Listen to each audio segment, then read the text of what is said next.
સુરતના અડાજણમાં પરિણીતાએ ગળા પર રોકાઈ જીવન ટૂંકાવી દેતા અરેરાટી વ્યાપી ગઈ છે। 22 વર્ષીય નેહાબેન હરેશ રોહિત કોઈ આગમ્ય કારણોસર ઘાતક પગલું ભર્યું હોવાની શંકા સેવાઈ રહી છે।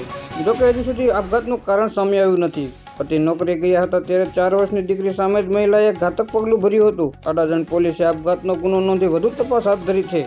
જોકે આ સમગ્ર મામલે સાસરિયા પક્ષ સતત ત્રાસ આપતા હોવાનું મૃતક દીકરીના પતિએ આરોપ મૂક્યો છે। મૃતક દીકરીના પિતાએ જણાવ્યા મુજબ 2 દિવસ પહેલા મૃતક દીકરીએ પોતાની માતાને વાત કહી હતી અને સાસુ અને દિયરના કામ બાબતે ત્રાસ આપતા હોવાનો આક્ષેપ મૂક્યો હતો।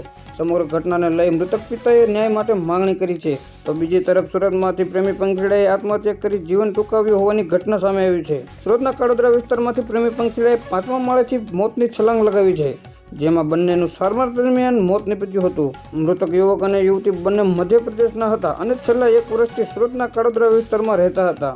માહિતી પ્રમાણે સુરતમાં પ્રેમી પંખીડા રેસિડેન્ટ કોમ્પ્લેક્સમાંથી 5મા માળેથી મોતની છલાંગ લગાવી છે। સુરતના કડોદરા વિસ્તારમાં આવેલી સરગમ કોમ્પ્લેક્સના તૃપ્તિ રેસિડેન્સમાં આ ઘટના ઘટી છે। છેલ્લા 1 વર્ષથી મધ્યપ્રદેશના મંદસૌરનું એક પ્રેમી પંખીડા કપલ કડોદરા વિસ્તારમાં આવીને રહી રહ્યું હતું। આ પ્રેમી પંખીડાને મધ્યપ્રદેશ પોલીસ ત્યાંથી શોધતા અહીં પહોંચી હતી।